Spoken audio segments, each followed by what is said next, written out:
नमस्कार। हमारा चैप्टर चल रहा है passive voice, active and passive voice, जिसमें हमने दो प्रकार के सेंटेंसेस कर लिए हैं। आज है मोस्ट इंपॉर्टेंट पार्ट है वो इंटरोगेटिव सेंटेंस का। इंटरोगेटिव सेंटेंस में से एक क्वेश्चन आपके एग्जाम में जरूर आता है, तो उसमें थोड़ा सा ध्यान देना है। डिफरेंस कुछ नहीं है, वो के वो ये थोड़ा सा बस दिमाग लगाना है, उसके अकॉर्डिंग आपको करना है। बहुत ही आसान है। तो इंटरोगेटिव सेंटेंस को 3-4 पार्टों में, भिन्न भिन्न पार्टों में बांटा गया। एक तो हेल्पिंग वर्ब से शुरू होने वाले वाक्य, जो हेल्पिंग वर्ब से शुरू होते हैं। दूसरा WH वर्ड है, उससे शुरू होने वाला वाक्य। तीसरा हु से शुरू होने वाले वाक्य, और चौथा whom से। ये सब अलग अलग प्रकार है। हम सोचते हैं कि who और whom भी WH है, लेकिन इनसे शुरू होने वाले वाक्यों को अलग प्रकार से बनाया जाता है। तो ये हो गए 4 तरह से। एक तो सबसे पहले हेल्पिंग वर्ब से शुरू होने वाले वाक्य, दूसरा WH वर्ड से शुरू होने वाले वाक्य, और तीसरा हु से, और चौथा whom से शुरू होने वाले वाक्य। हम एक एक प्रकार से देखेंगे। तो हम 2-3 उदाहरण देख लेते हैं हेल्पिंग वर्ब से शुरू होने वाले वाक्यों का, कि हेल्पिंग वर्ब से वाक्य शुरू होते हैं तो उनको किस प्रकार बदलते हैं। तो हेल्पिंग वर्ब से शुरू होने वाले वाक्य इस प्रकार है। देखो, have you done your homework? Have you done your homework? तो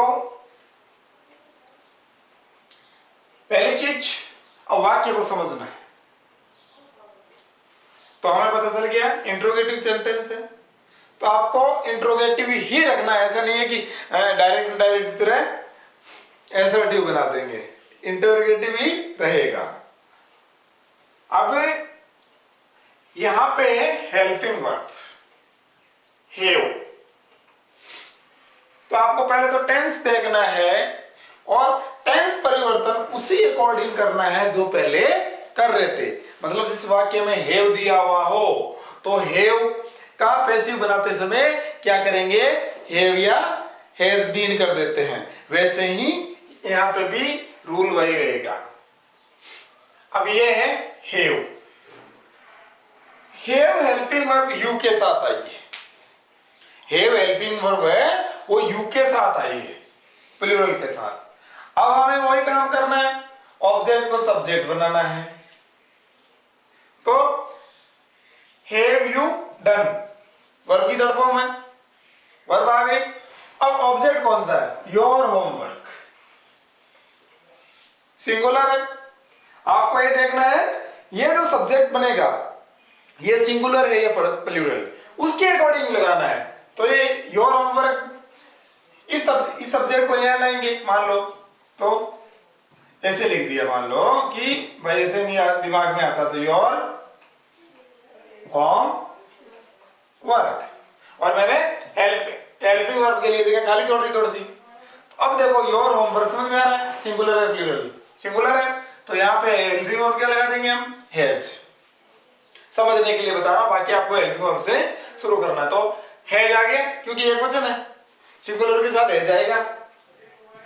अब आपको ये सब्जेक्ट लिख दिया, जो ऑब्जेक्ट था उसको सब्जेक्ट बना दिया, योर होमवर्क। अब इसके आगे लगा देना है आपको बीन।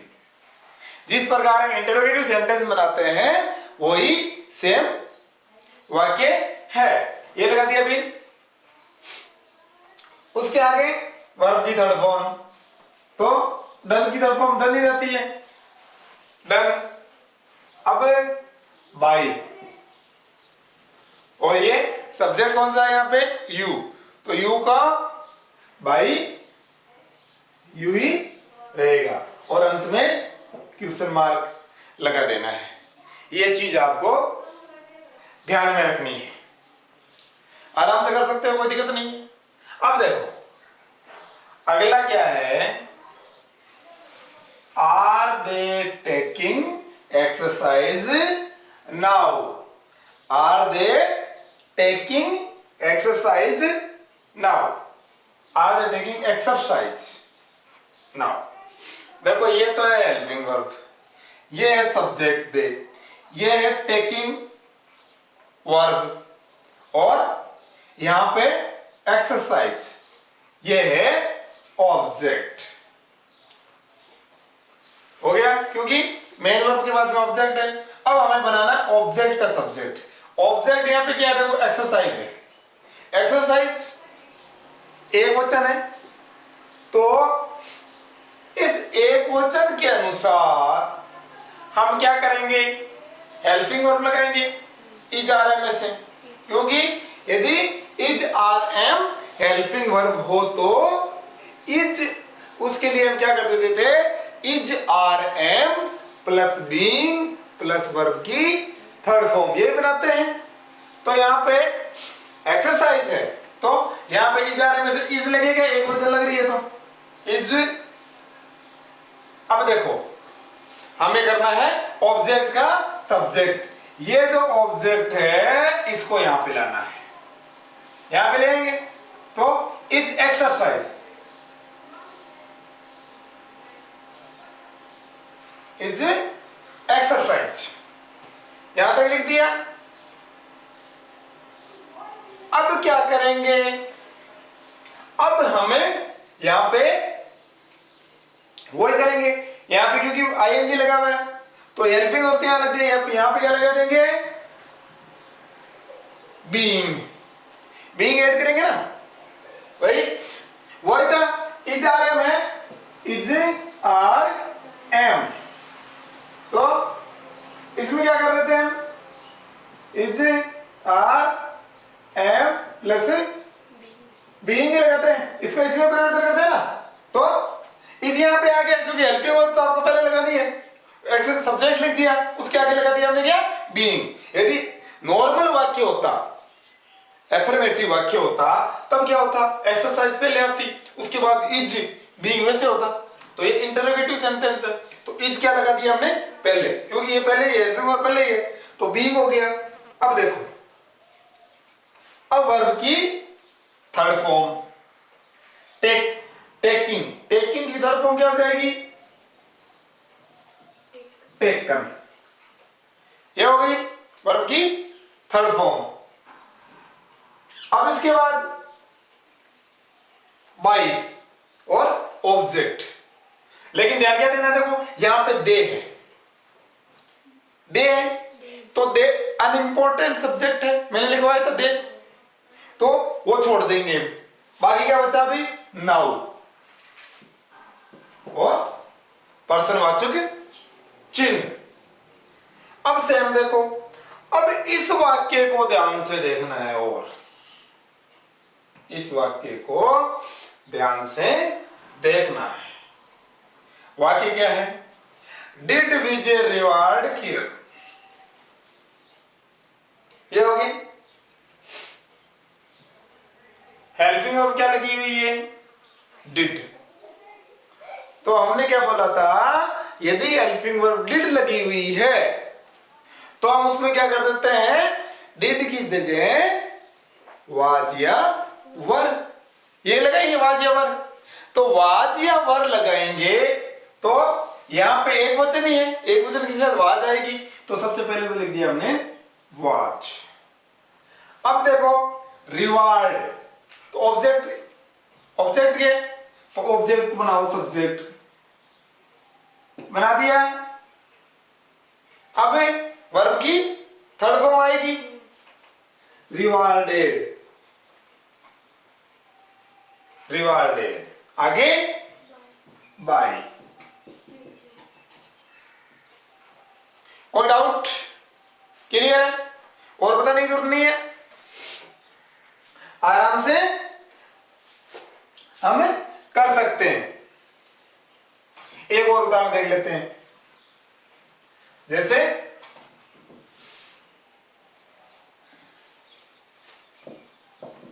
will he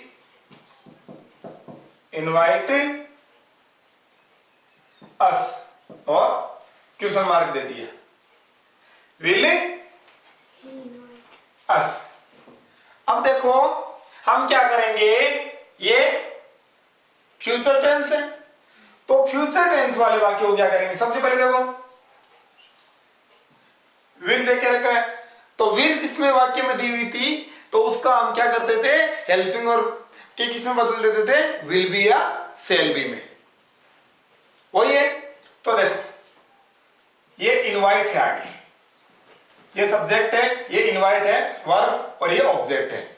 ऑब्जेक्ट क्या है, अस, तो अस का हमें सब्जेक्ट बनाना है, तो अस का सब्जेक्टिव रूप क्या हो जाएगा, वी का अस और अस का वी, तो अस का क्या लिखेंगे हम, वी। तो वी के साथ हेल्पिंग वर्ब क्या लगती है, विल लगती है, सेल लगती है, तो इससे पहले सेल लगा देंगे हम, सेल वी। समझ आ गया भाई, वी के साथ कौन सी लगती है, और इंट्रोगेटिव सेंटेंस से पहले लगाएंगे, तो सेल लगा दी, सेल वी, आगे बी, क्योंकि बी और लगाना है ना, विल बी सेल भी करना है, बी इनवाइट,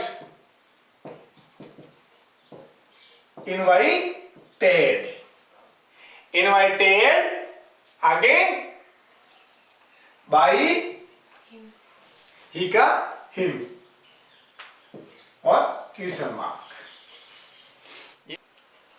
अब देखो दूसरा प्रकार है WH वर्ड से शुरू होने वाले वाक्य। WH वर्ड से शुरू होने वाले वाक्य हु और whom को छोड़कर हु और whom को छोड़कर सारे के सारे WH वर्ड वाले वाक्य हैं, उनको उन्हीं के अनुसार परिवर्तन करते हैं। इस प्रकार के वाक्यों की शुरुआत, जैसे हेल्पिंग वर्ब से शुरू होने वाले वाक्यों में हम हेल्पिंग वर्ब से शुरुआत करते थे, इनको WH वर्ड से शुरू होने वाले वाक्यों को WH वर्ड से शुरुआत करेंगे। तो जैसे हमारे सामने उदाहरण है, when will you publish a book, when will you publish a book. थोड़ा देखो इसमें ध्यान देने वाली बात क्या है, आपको विशेष तौर पे एक बात ध्यान दो, जिसमें सिंगल हेल्पिंग वर्ब लगती है, सिंगल वर्ड हेल्पिंग वर्ब, उसमें ज्यादा कंफ्यूजन नहीं होता है। कंफ्यूजन कहां होता है, जिसमें दो शब्दों की हेल्पिंग वर्ड होती है, जैसे विल भी होगी भाई, विल और बी आ गया, मान लो दो शब्दों की हेल्पिंग वर्ब है, हैज बीन आ गया, दो शब्दों की है, कई बार तीन शब्दों की, तो मान लो दो शब्दों की जब हेल्पिंग वर्ब आ जाती है, जैसे आर बीइंग आ गया, तो इनमें क्या करना है आपको, ये इंटरोगेटिव जब बनाते हैं तब दिक्कत आती है, बाकी तो वैसे की वैसे लिख दी जाती है।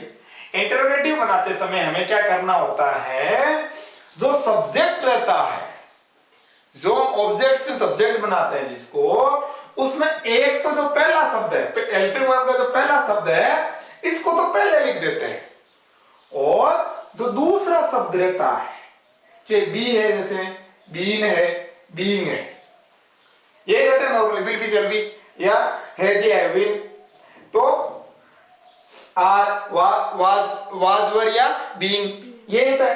तो पहला जो शब्द है इसको तो सब्जेक्ट से पहले लिखना है, और दूसरे शब्द को सब्जेक्ट के बाद में लिखना है, ये विशेष तौर पे ध्यान देना है। यहीं पे कंफ्यूजन हो रहा है सभी की, इसका कैसे हो रहा है। जैसे देखो अभी क्या है, यहां पे देखो, अभी समझाता हूं, यहां पे है विल, तो विल है, तो इसका जब हम पैसिव बनाएंगे तो हेल्पिंग वर्ब क्या लगेगी, विल बी, विल का विल बी बनेगी, मानते हैं विल बी या शैल बी, दोनों में से अकॉर्डिंग टू सब्जेक्ट बन जाएगी, तो मान लो विल बी बनेगी। तो अभी देखो किस प्रकार लिखेंगे इसको, आप ध्यान दो, देखो when will you publish a book, तो ये तो हेल्पिंग वर्ब हो गई, ये WH वर्ड है, तो ये सब्जेक्ट है, ये इसके आगे मेन वर्ब है ना, और ये ऑब्जेक्ट। अब WH वर्ड को WH वर्ड से शुरू करो, वेन। इसके आगे हेल्पिंग वर्ब लगानी है। ऑब्जेक्ट क्या है यहाँ पे देखो, ए बुक। ए बुक के साथ विल भी लगेगी हेल्पिंग वर्ब। तो अब देखो इसको पहले लगाना है। ये जो ऑब्जेक्ट का सब्जेक्ट बनेंगे हम, तो इस यहाँ पे सब्जेक्ट हो जाएगा नहीं, तो विल को पहले लगाएंगे। तो वेन विल। अब सब्जेक्ट लिखना है ए बुक, बुक। अब इस सब्जेक्ट के बाद में क्या लिख देना है, बी। When will be. अब वर्ब की थर्ड फॉर्म पब्लिश्ड, पब्लिश्ड आगे बाय, और यहां पे है यू, तो यू का यू और क्वेश्चन मार्क, ये चीज ध्यान देना है। अब देखो अगला वाक्य है, what did you eat in evening. What से शुरू होने वाले वाक्य, तो सेम व्हाट से शुरू हुआ तो व्हाट से व्हाट ही लिखेंगे। अब देखो ये तो हेल्पिंग वर्ब है, ये सब्जेक्ट है, ये वर्ब है, ये, और इसके आगे क्या है बताओ, क्या दिखाई दे रहा है,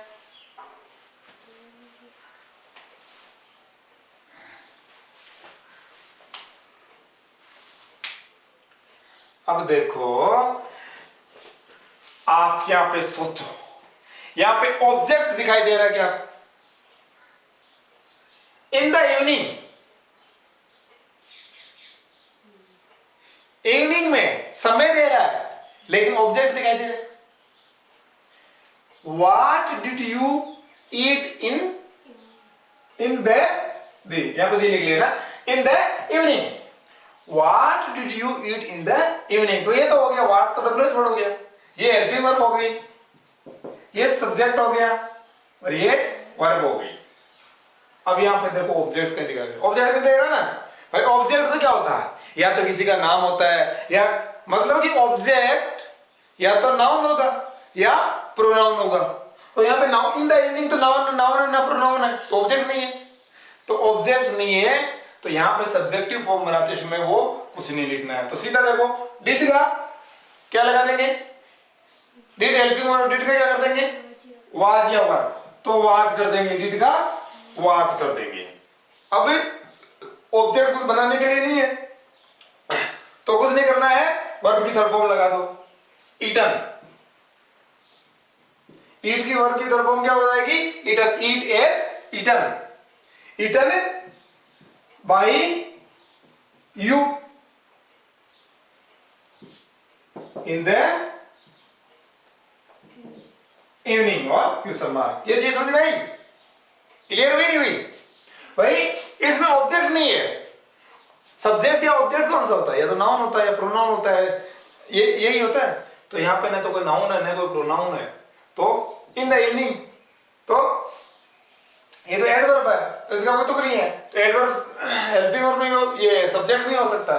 तो हमें क्या है, सीधा बिना सब्जेक्ट ही लिख दिया इसमें, what was eaten by you in the evening. अब देखो अगला वही है, why were you laughing at Sita. ध्यान से देखो, वाई से शुरू हो रहा है तो हमें वाई से कर देना है। वर्ब और वर्ब की फर्स्ट फॉर्म में आईएनजी दिया हुआ है, दिख रहा है, तो वर्ब और इसमें दिया हो तो वाज या वर्ब प्लस बीइंग कर देंगे उसमें। तो मैंने ये बताया था, वाज या वाज और बीइंग ये लिखेंगे। तो अब देखो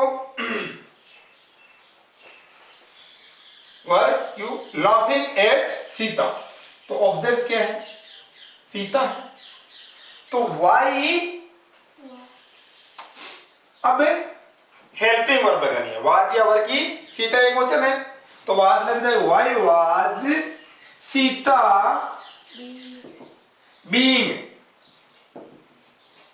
बीइंग आ जाएगा ना, B E I N G, being. कैसे आएगा, मैंने बताया ना आपको कि एक को सब्जेक्ट से पहले लगाना है, एक को सब्जेक्ट के बाद में। तो सब ऑब्जेक्ट का सब्जेक्ट सीधा बना दिया तो वाज पहले लग गया और बीइंग बाद में लगेगा। बीइंग लॉ, ये है लाफिंग एट, तो लाफ का लाफ्ड हो जाएगा, लाफ्ड एट बाई यू। ये क्लियर हुआ चीज। अब आगे देखो, दो तीन और लेते हैं। How does she Singh a song, इसको किस प्रकार करेंगे, हाउ है तो हाउ को हाउ से शुरू करो, हाउ से शुरू कर दिया। अब डू या डज हेल्पिंग वर्ब है, उसकी जगह वाज या वर कर देंगे। तो देखो ए सिंग ऑब्जेक्ट है तो is a song, a song को सब्जेक्ट बना देंगे, ऑब्जेक्ट को ऑब्जेक्ट ये सिंग क्या है, सॉन्ग है तो ऑब्जेक्ट को सब्जेक्ट ए सॉन्ग। अब ए सॉन्ग सिंग, ऐसा एनजी सिंग की थर्ड फॉर्म क्या है, वर्ब की थर्ड फॉर्म बनानी है, ऐसा एनजी सिंग सेंग संग, ऐसी एनजी संग संग भाई ये सी, इसका ऑब्जेक्ट बनाएंगे सब्जेक्ट का तो हर और क्वेश्चन मार्क, सेम ये क्लियर हुआ। अब देखो सोचो इसका किसे बनाएंगे, व्हाट आर यू डूइंग। तो सबसे पहले ये तो हो गया WH वर्ड, तो इसको तो मैंने ऐसे का ऐसा ही लिख दिया। अब सब्जेक्ट देखना है, ऑब्जेक्ट देखना है, हेल्पिंग वर्ब देखनी है। तो आर हो गया हेल्पिंग वर्ब, यू हो गया सब्जेक्ट, डूइंग हो गई वर्ब, और ऑब्जेक्ट कुछ है नहीं। तो कहने का मतलब है हमें ऑब्जेक्ट से सब्जेक्ट कुछ बनाना नहीं है, खाली छूट के। तो हमें ये आर है तो आर का helping verb is are am दिया हुआ है, इज आर एम तो मैंने बताया था is are am plus being करना है। तो यहां पे व्हाट इज, व्हाट के आगे क्या कर दिया, इज कर दिया। इसके आगे ऑब्जेक्ट सब्जेक्ट, ऑब्जेक्ट कुछ नहीं है तो यहां पे सब्जेक्ट लिखने के लिए भी कुछ नहीं है हमारे पास, तो इज बीइंग कर दिया। यदि यहां पे कुछ ऑब्जेक्ट दिया होता तो यहां पे हम बीच में लिख देते, तो कुछ है नहीं तो बीइंग लिख दिया। अब वर्ब लिखनी है, डू, डूइंग मतलब करना, तो डू यानी करना, तो डू डिड डन, तो वर्ब की थर्ड फॉर्म डू की क्या हो जाएगी, डन। आगे यहां पे डन हो गया, डू का क्या हो जाएगा, डन, वर्ब की थर्ड फॉर्म डू की डन हो जाएगी, बाय, बाय लिख दिया, और यू लिख दिया। अब देखो आगे हैं वेयर से शुरू होने वाले वाक्य, तो वेयर का तो वेयर लिख दिया, WH वर्ड का वाक्य वही रहेगा वेयर। अब देखो ये हेल्पिंग वर्ब है, ये सब्जेक्ट है, ये वर्ब है, ये ऑब्जेक्ट है, तो डिड है हेल्पिंग वर्ब, तो डिड का हम क्या कर देंगे, वाज या वर। दिस लेटर एक वचन है उसके अनुसार वाज लग जाएगा, वाज। इस दिस लेटर को ऑब्जेक्ट को सब्जेक्ट बनाओ, दिस लेटर हो गया। अब सब्जेक्ट पोस्ट, पोस्ट है एक वचन तो पोस्ट का पोस्टेड हो जाएगा, पोस्टेड। आगे बाई और यू। तो इस प्रकार हमारे तो WH वर्ड से शुरू होने वाले वाक्य हैं वो क्लियर हो गए। अब हमें देखना है हु या हुम से शुरू होने वाले वाक्य, वो देखते हैं। अब देखो तीसरा प्रकार है WH वर्ड से शुरू होने वाले वाक्य। जो WH वर्ड से शुरू होता है उनको क्या बोलते हैं, सॉरी हुम या हु से। तो तीसरा प्रकार है हु से शुरू होने वाले वाक्य। तीसरा प्रकार कौन सा है, हु से शुरू होने वाले वाक्य। तो हु से शुरू होने वाले वाक्य हैं, उनको जब बनाते हैं तो हु की जगह बाई हुम लिख देते हैं। हु की जगह क्या लिखना है, बाई हुम। तो देखो हु कॉल्ड मी, आ गया, हु कॉल्ड मी, तो बाई whom लिख दिया, बाई whom। अब इसके आगे देखना है हमें वर्ब। वर्ब क्या है? कॉल्ड, मतलब सेकंड फॉर्म है। तो सेकंड फॉर्म रहती है तो हेल्पिंग वर्ब क्या लगाते हैं हम? वाज या वर। तो वाज लगा दिया, वाज। अब ऑब्जेक्ट क्या बनाना है? सब्जेक्ट। ये मी है, ऑब्जेक्ट है, मी का क्या कर देंगे हम? आई, हो जाएगा ना। अब वर्ब की थर्ड फॉर्म कॉल्ड है, तो कॉल्ड का क्या हो जाएगा? कॉल्ड, कॉल्ड का कॉल्ड, और क्वेश्चन मार्क है तो क्वेश्चन मार्क का क्वेश्चन मार्क, क्योंकि यहाँ पे इधर सब्जेक्ट कुछ है नहीं, तो ऑब्जेक्ट बनाने के लिए बाई वगैरह कुछ नहीं है, तो सीधा हमें कॉल्ड ये लिख दिया। अब देखो आगे है, who can teach you, who can teach you. तो हु की जगह क्या कर देंगे हम? बाई whom, बाई whom कर दिया। अब देखो हेल्पिंग वर्ब कैन है, तो कैन का क्या हो जाएगा? कैन ही रहेगा, कैन, हु कैन। अब देखो यहां पे ऑब्जेक्ट क्या है? ये टीच, टीच क्या है? ऑब्जेक्ट है, तो ऑब्जेक्ट को सब्जेक्ट बनाएंगे, क्या हो जाएगा? यू, तो यू की सब्जेक्टिव फॉर्म भी यू रहेगी, यू। और मैंने क्या बताया था? मॉडल हो जैसे can, could, may, might, will, would, तो उनके आगे क्या लग जाता है? बी, तो इसके आगे बी लगाएंगे हम, आगे बी। अब टीच है, वर्ब की तरफ क्या बना देंगे इसकी? टॉट, TAUGST, टॉट, और क्वेश्चन मार्क लग जाएगा। आगे क्या लग जाएगा? Question mark. अब देखो आगे, who will help Poonam in her difficulties, तो हु से शुरू हो रहा है, तो हु, तो बाई हुम कर देंगे इसका, बाई हुम, हु का बाई हुम कर दिया। अब देखो ऑब्जेक्ट का सब्जेक्ट बनाओ, देखो ये विल हेल्पिंग वर्ब है, ये हेल्प वर्ब है, ऑब्जेक्ट क्या है? पूनम। तो यहां पे क्या करेंगे हम? पहले तो लगाएंगे इसकी हेल्पिंग वर्ब, विल का विल ही रहेगा, क्योंकि आई होता तो या वी होता तो उसको हम शेयर करते। तो बाई होम विल पूनम, अबे वर्ब की थर्ड फॉर्म, हेल्प की थर्ड फॉर्म, उससे पहले विल है मॉडल, तो विल भी हो जाएगा, पूनम बी हेल्प्ड, हेल्प्ड। आगे ये अदर वर्ड वैसे के वैसे ही उतार दो, इन हर डिफिकल्टीज, डिफिकल्टी और अंत में क्वेश्चन मार्क। ये यहां पे जो चीजें होनी है वही होनी है। मैंने बताया था कि जो ऑब्जेक्ट सब्जेक्ट बनाते हैं, जब दो हेल्पिंग वर्ब के दो शब्द बन जाते हैं तो एक पहले लिख दो, एक ही बाद में लिख दो। अब लास्ट प्रकार है whom से, तो whom से शुरू होने वाले वाक्य हैं, इनको whom को who में बदल देते हैं, तो whom को who में बदल दिया।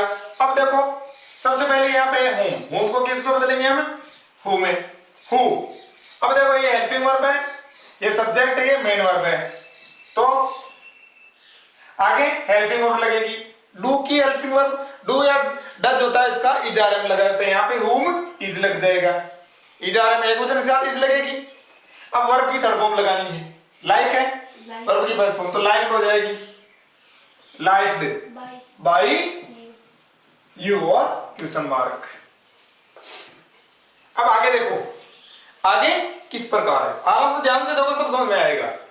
whom did Sonu suggested, suggest, Sonu suggest, तो whom का who में बदलो, who। did है, did हेल्पिंग वर्ब दी हो तो हमें did का was या were कर देते हैं, तो यहाँ पे who was लिखेंगे, who was, अब इसके आगे क्या करेंगे, हेल्पिंग वर्ब। भाई मेन वर्ब कौन सी है, सजेस्ट। सजेस्ट की क्या हो जाएगी, suggested. Suggested by Sonu, question mark. याद है, क्लियर है। अब आगे देखो, whom has she invited in the party। अब देखो, आपको यहां पे लग रहा था कि कोई वर्ब के आगे कुछ नहीं है। देखो पहले वाले में क्या था, whom do you like, आगे कोई ऑब्जेक्ट मतलब वर्ब के बाद में कुछ नहीं था। whom did सोनू suggested, यहां पे भी कुछ नहीं था। कंफ्यूजन में आ जाते हैं, जो टैलेंटेड है उसमें कोई दिक्कत नहीं है, लेकिन थोड़ा सा जो ध्यान नहीं लगा पाते वो कंफ्यूजन आ जाते हैं। यहां पे whom has she invited in the party, ये अदर वर्ड्स है, ये कोई ऑब्जेक्ट नहीं है, ध्यान देना ये चीज।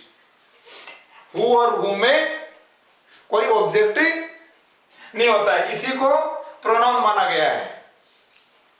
whom और who प्रोनाउंस में आते हैं, तो वो का वो उतारते हैं। तो सबसे पहले देखो whom का क्या कर देंगे हम, who। हैज है, हैज या हैवगा, हैज या हैव बीन कर देंगे, तो हैज का हैज बीन करेंगे, तो who हैज। अब देखो आगे been, been invited, invited by her, she का हर हो जाएगा by her in the evening. और क्वेश्चन मार्क। इस प्रकार से हमारे पैसिव वॉइस का 5 पार्ट्स में करके पूरा क्लियर कर दिया है। पैसिव वॉइस में किसी प्रकार का कोई कंफ्यूजन हो, कुछ समझ में नहीं आए तो आप पूछ सकते हैं। और क्लास को यहीं खत्म करते हैं। जय हिंद।